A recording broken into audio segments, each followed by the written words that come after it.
The ocean has a way of releasing the creativity of our minds to break free of the fear, the negative influences in society that can so easily weaken our energy.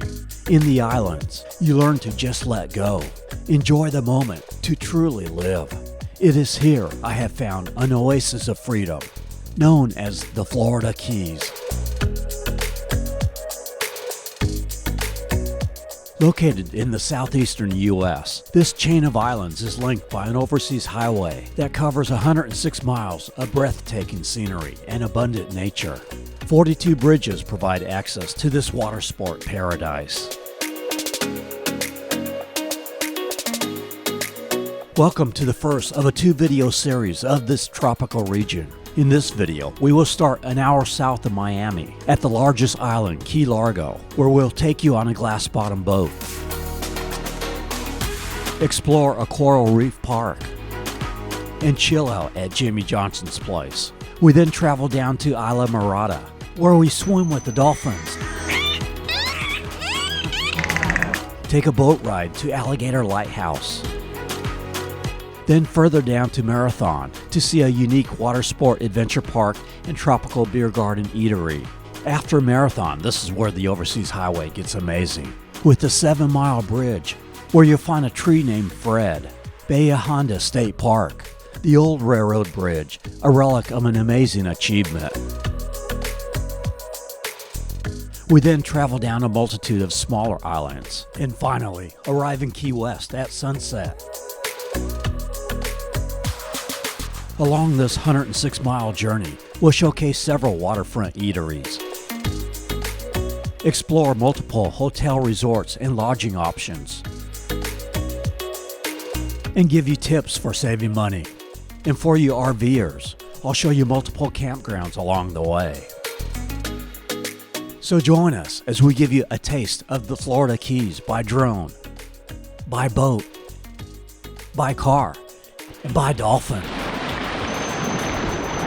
And next week, by moped,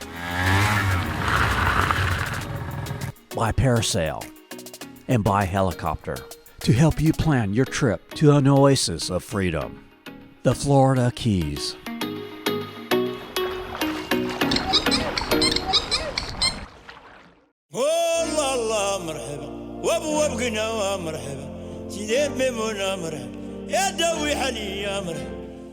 A gorgeous sunrise in Islamorada, known as the Village of the Islands. Its name, Islamorada, means Purple Isle. Islamorada encompasses 6 different keys and has many resorts, which we'll show later. We stayed at the Coconut Cove Resort, booked through bringfido.com, but they are no longer pet-friendly. However, we're nice enough to let us stay. Regardless, this is a good resort to stay at. While it looks older on the outside, the rooms are well maintained. These are their captain's quarters. Convenient, you park in front of the room. Picnic tables out front to enjoy coffee and get a little reading done. Been trying this cachava lately while on the road. It's a superfood. Gives me all of my vitamins. Really delicious. We'll come back to Islamorada later. But for now, let's go back to the beginning of the overseas highway. At the Jewfish Bridge in Key Largo at mile marker 108. The mile markers tell you how far you are away from Key West. Provides a great reference point for traveling the overseas highway. For example, Gilbert's resort here is 107-900 Overseas Highway Boulevard. So you know that is mile marker 107.9. This is Highway 1 that changes names from the South Dixie Highway out of Miami to the Overseas Highway here in Key Largo. After the bridge, a sharp right turn to the southwest, and you're on your way towards Key West. Key Largo is the largest of all the keys. The song Key Largo by one-hit wonder Bertie Higgins came out in 1982. Also, the movie Key Largo, starring Humphrey Bogart, was filmed here at the Caribbean Club, which first opened in 1938, makes it the oldest bar in the Upper Keys. Today, still a great hangout with a festive waterfront area for drinks, live music, and a great spot to view the sunset. Next to the Caribbean Club, Florida Bay Outfitters, where you can rent canoes, kayaks, and paddleboards. And next door to Florida Bay Outfitters is Jimmy Johnson's Big Chill and Tiki Bar, also with waterfront dining and sunset views of the bay. They have really good New York style pizza here.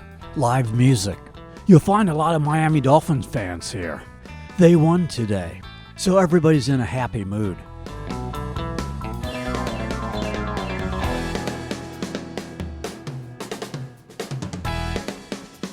I tried the lobster pizza. Didn't know how well lobster would go with pizza, but it was really good. New York pizza with Florida lobster.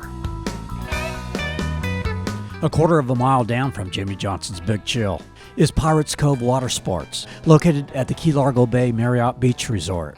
Here you can rent wave runners, boats, parasail, take an eco tour, or diving and snorkeling trip, or a sunset cruise. The Key Largo Bay Marriott Beach Resort has a nice pool deck and a private beach on the Bayside. They also allow pets at $75 per stay. Also has a large private area for conventions, meetings, and events.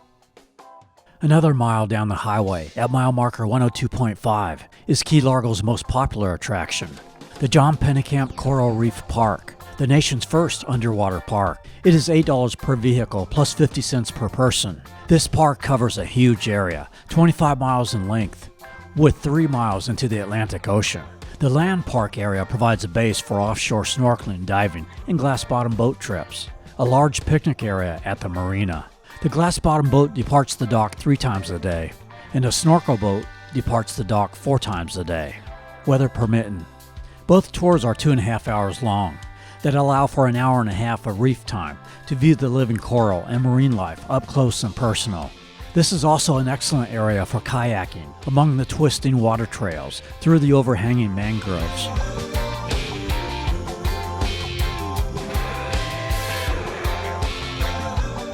The campground has 42 reservable campsites with electrical outlets. There are beaches as well as 3 nature trails in the park, all around a half-mile long.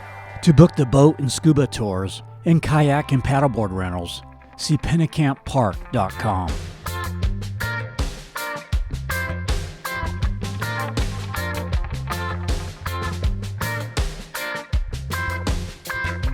You can also swim with the Dolphins in Key Largo at Dolphins Plus for $210. At Marina Del Mar, mile marker 99, is another glass-bottom boat that goes out to the coral reefs, the Key Largo Princess, and that's the one that we will take. For this marina, you actually park in the Holiday Inn lot. This hotel, motel, Holiday Inn is pet-friendly for $75 per stay. Also across the canal, there is a Courtyard by Marriott, also pet-friendly at $75 per stay as well. This is a nice little marina with several boat tours and a nice restaurant to dine in before or after your cruise. You can take a 90-minute cruise on the canal with the African Queen, a restored 1912 steamboat that was in another Humphrey Bogart film titled The African Queen. It is $59 for adults or $29 for children 4 through 12. Looking for a pirate cruise? Check out the Pirate's Choice with a reef sail and snorkel cruise, as well as sunset cruises. You can charter a luxury catamaran with CalypsoSailing.com. Okay, now it's time to head out on the Key Largo Princess. We chose this glass-bottom boat because they were one, pet-friendly, and also a slightly shorter cruise at 2 hours versus 2.5 hours at the state park. Also good customer service here. They answered my questions through email. It is $40 for adults and $25 for children up to 11. We passed the Rainbow Reef Dive Center that has everything for divers, including several boats that will take you out to the reefs, the Tropical Serenity and the Santana here, ready to do some serious diving.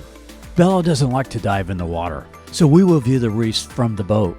On the Key Largo Princess, there's a little snack bar on board, which I like to have on a boat. I find that if I eat a little, it helps with any motion sickness. As we get further out into the Atlantic, you see the colors of the water change from blue to lighter turquoise. Some of you have asked about the equipment I use. For this shot, I'm using an Altura 62-inch monopod so that I can lower the GoPro 9 close to the water or high in the air, attached with a GoPro adapter. This is the best durable stick, easy to extend and lightweight. I recommend the GoPro 9. It's a couple $100 cheaper than the 10. The improvements of the 10 is really very minimal, not worth the extra money. I put the links in the description below. By using these links, it helps us to pay for the expenses of making these videos. This GoPro stick is really ideal for these glass-bottom boats. You can lower the camera close to the glass so that you can get great footage of the coral reefs. The total of all three items under $350. Bob and Patricia here visiting from Maryland. Love the cruise. As we head back to the marina, I'll call in a food order to Skipper's Dockside, a vintage boathouse-style seafood restaurant overlooking the canal, so that I have some Key Largo tacos with mahi-mahi waiting for me. Gonna eat in a little park area next to the restaurant, so Bella has some grass to roam around in. As we move further down the overseas highway, wanted to show you a couple of smaller motels on the Bayside that you may not find on the big travel websites. First, the Popp's Motel, with 9 bungalow efficiencies 1-bedroom suites to choose from. Also the Drift Hotel. Neither of these hotels allow pets, but they do have good reviews.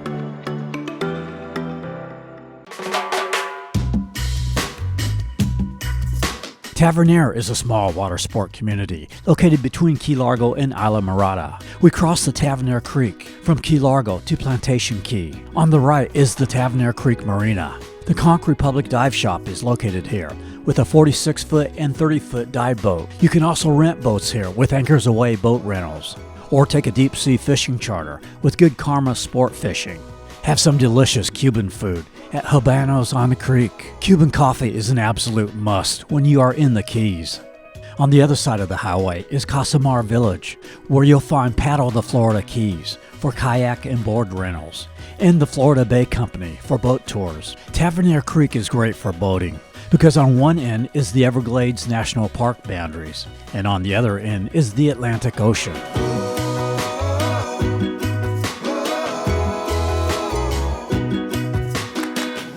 This is just a quaint little seaside village.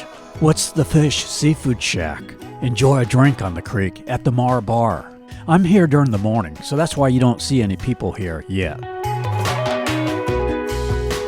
We enter Islamorada and Winley Key at Snake Creek. There is another really good waterside restaurant here, with views of the turquoise tropical waters. The Island Grille sits on the south side of the Snake Creek drawbridge, an open-air dining room. Is there a better spot to enjoy a meal? Wow. And if you are boating, there are docks to make it easy to pull on up and enjoy some tuna nachos. Winley Key is also home to a fossil reef geological state park where you'll find fossilized coral known as Key Largo limestone. Below, Coconut Cove Resort, that we watched the sunrise earlier from. Next to Coconut Cove is Islamorada's most popular attraction, the Theater of the Seas. For general admission, it is $45 for adults and $23 for children 3 through 10. This includes all the dolphin, sea lion, and parrot shows, a bottomless boat ride, and fish and reptile tours with tropical fish, sharks, sea turtles, stingrays, gators, and crocodiles. But Birdie here, she's a 30-year-old Moluccan cockatoo, and she has been dying to steal the show this morning. Swim with the Dolphins is $210, ages 8 and up, but that also covers general admission. So really ends up $165 in addition to general admission. It is well worth it. Was more than what I expected. Seemed to be a good 30 minutes with a group of 6 people. You touch the dolphins. They give you a kiss.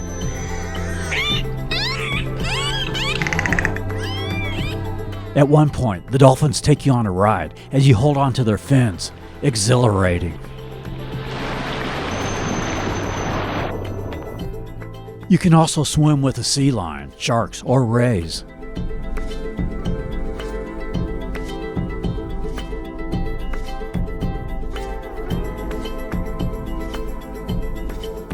Now moving from Winley Key to Upper Matacumbe Key. At Whale Harbor Marina are 2 good restaurants with a nice sandbar dock area. If you know you want seafood but not sure what you want, you might want to try Whale Harbor Seafood Buffet, offering 85 items from a raw bar to meat and poultry. The Chesapeake Beach Resort located here, but not pet friendly. We're going to eat at Wahoo's Bar and Grill, with a long open-air dining and bar area overlooking the harbor. I, however, want to get out on the harbor, so I'm going to order their coconut shrimp and take it out to the nice sandbar they have around the marina. You will find plenty of fishing charters here, including Eric Scoble's backcountry fishing trips. $800 for full day or $600 for half day. Coconut shrimp with the breeze off the Atlantic, amidst wildlife. This is the life.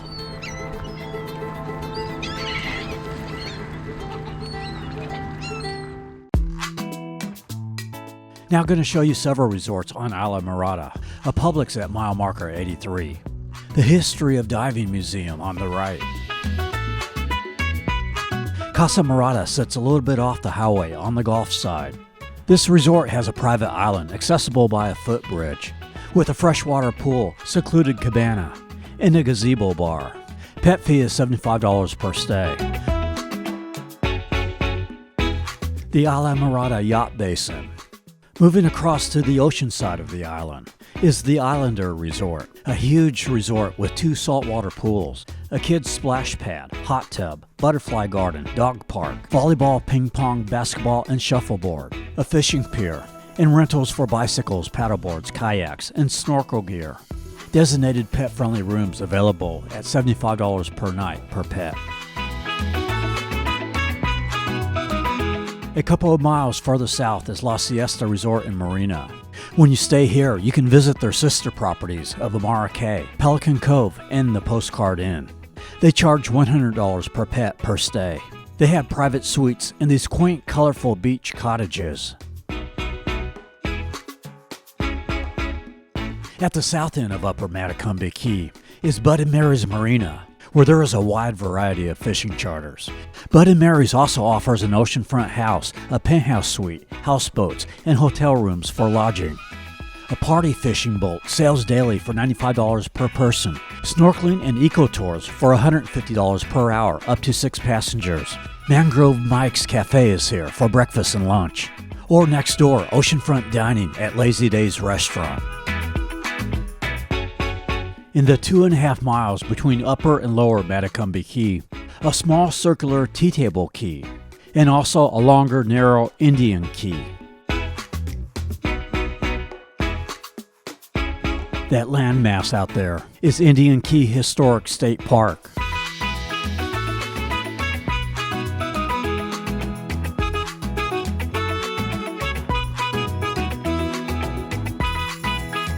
As we enter Lower Matacumbe Key, on the right, a must-stop if you truly want to experience the essence and spirit of the Florida Keys, Robbies Marina.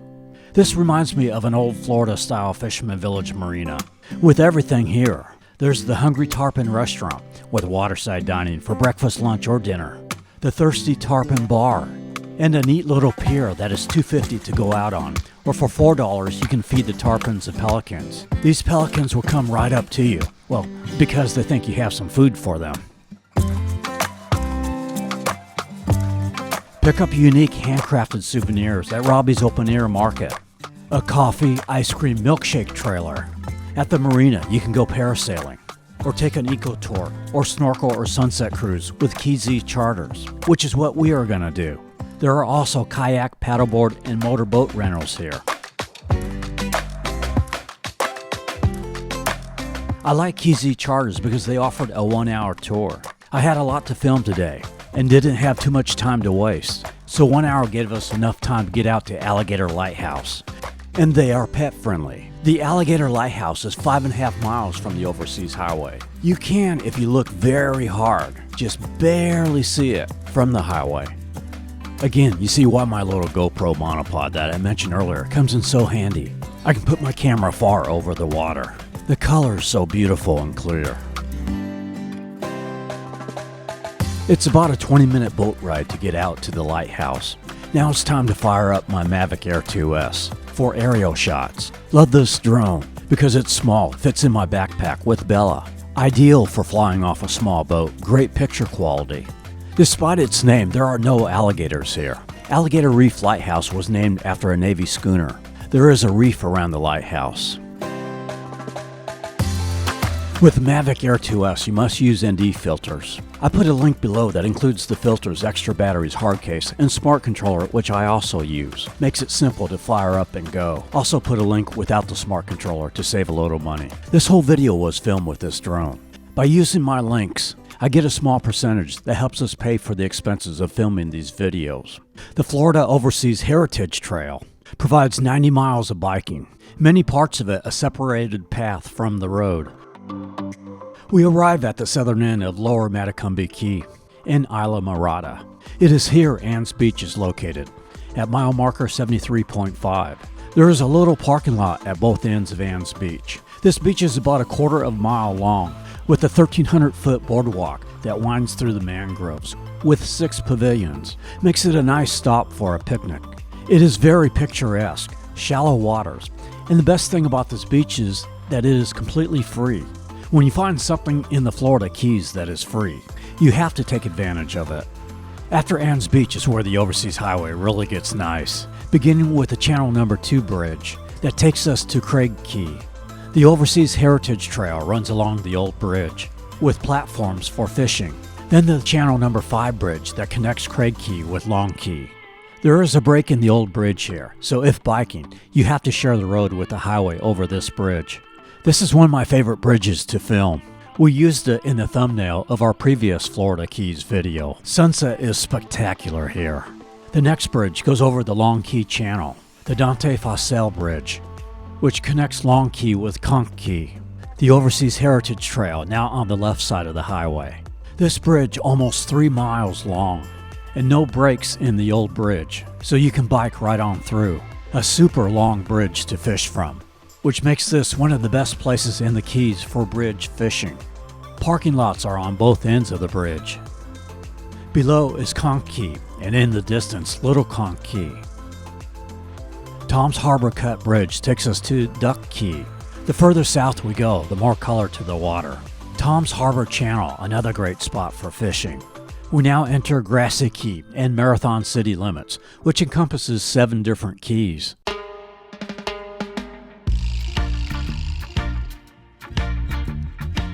I have another must-stop for you. It's Bongo's Botanical Beer Garden and Cafe and Lagoon Saloon Adventure Park. The cafe is in a tropical setting, surrounded by fruit trees and herb gardens. I had an omelet, it was great. They are pet-friendly. Heather and Eric and family here, with their dog under the table, enjoying a delicious brunch menu that they have on weekends.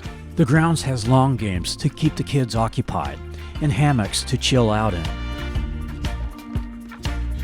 I'm easy. Easy like Sunday morning. Next to the cafe, the Lagoon Saloon Adventure Park. We've got a wakeboard park out here, a couple cables that pull people back and forth. It pulls back and forth in a straight line, and we can teach people to wakeboard, to foil board, kite board, all kinds of different board sports, water sports. And then we just opened our restaurant and bar on site here recently. 20 beers on tap over there. And then behind that we have all of our botanical gardens with trails, probably a couple miles worth of walking trails back there, and some really cool trees, mangroves. And we're connected to a resort down the road called Grassy Flats Resort and Beach Club. We do kayak rentals, paddleboard rentals, kite lessons, e-foil lessons, all over there.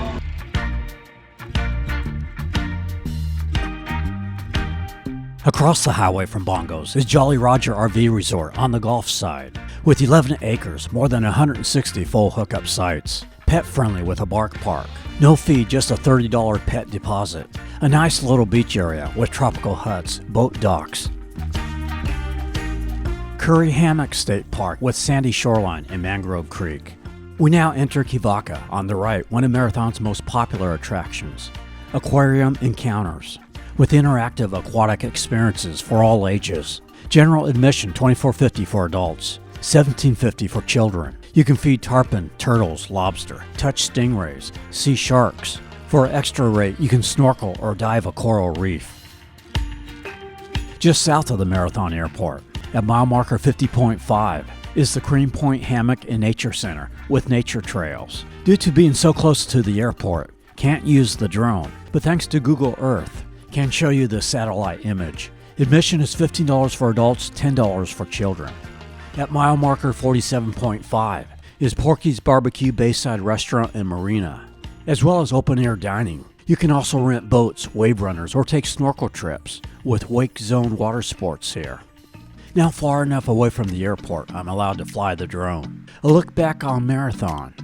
How about having some hogfish snapper with a view of the 7 Mile Bridge? The Sunset Grille, open for breakfast, lunch, and dinner, has an oceanfront deck with a pool. On Sundays, a barbecue with DJ and games. Time to head down the 7 Mile Bridge. On the right is the old bridge that goes out to Pigeon Key. Currently closed, but in May of 2022 is scheduled to reopen again to pedestrian traffic. It looks much better than it did 2 years ago in our previous video, and does appear to be on schedule for a reopening. You can take a 10-minute ferry ride to Pigeon Key, which departs from the Pigeon Key gift shop at mile marker 48.3 in front of the Faro Blanco Resort. On Pigeon Key there is snorkeling, a fishing pier, wildlife viewing, and a museum where you can learn how this key played a vital role in Henry Flagler's Overseas Railroad, and then later the Overseas Highway. The gap in the old bridge that was made to look to be the spot in the Arnold Schwarzenegger movie True Lies, where the limo falls into the ocean. But the exploding bridge was actually a miniature 80-foot bridge that set designers created on Sugarloaf Key. Look, there's Arnold running down the highway right now. Man, that guy was sprinting. To the right, a tree named Fred.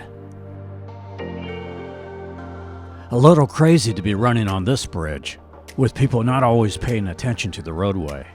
The south end of the bridge is open to pedestrian traffic.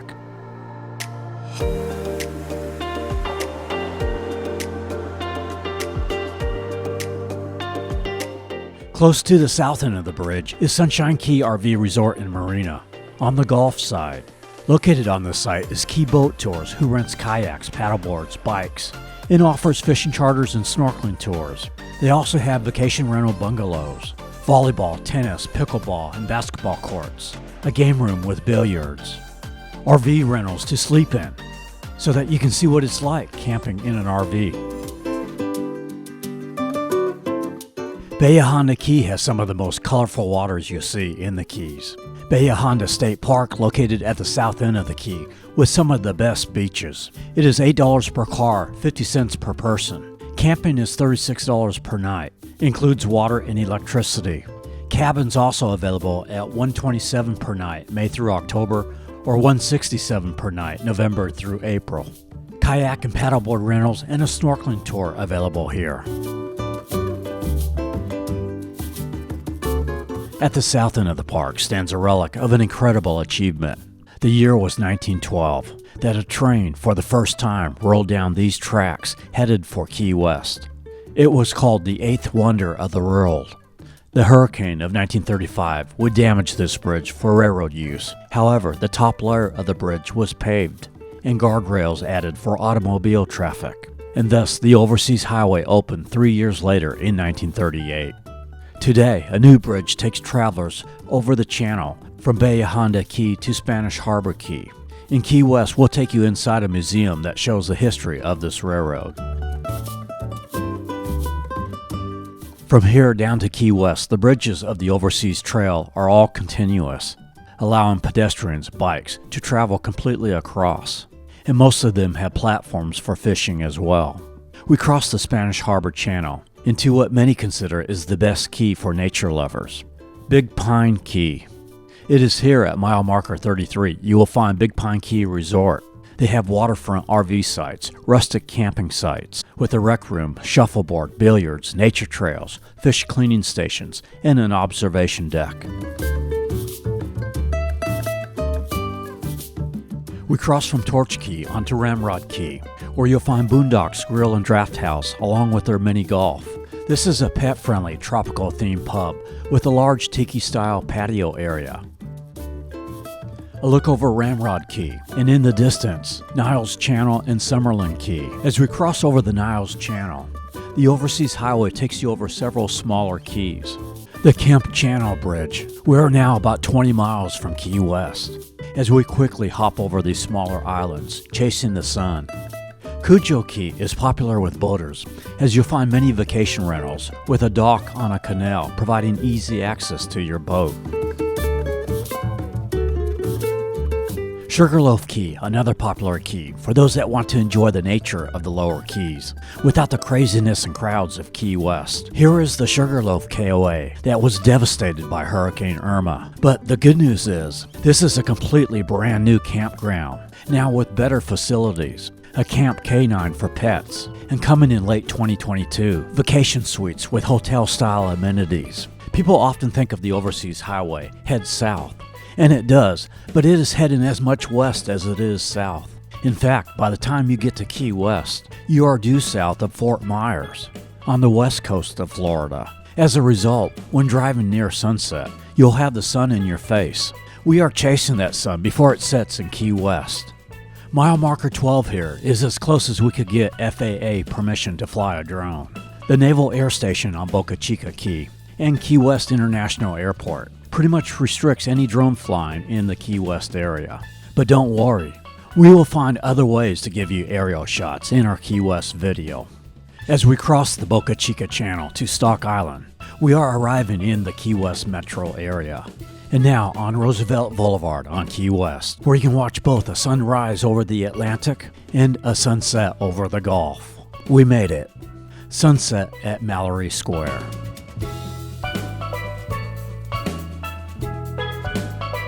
I hope you have enjoyed our journey on the Overseas Highway. I would recommend this smart guidebook titled Great Locations, Florida Keys and Key West. It was extremely helpful to find places of interest. We put a link below, as well as a mile marker reference of places we featured in the video to help you plan your Florida Keys getaway. And we listed the links of the equipment we use. Again, it helps us to pay for these videos. Next week, we show you the island that refers to itself as the Conch Republic. It's gonna be a fun video. Subscribe to our channel to see more. We are Tampa Aerial Media. We film travel promos across the USA. For licensing or stock footage, contact us at info@tampaaerialmedia.com. From the Florida Keys, I wish you blessings to you wherever you may be. See you next week in the Conch Republic.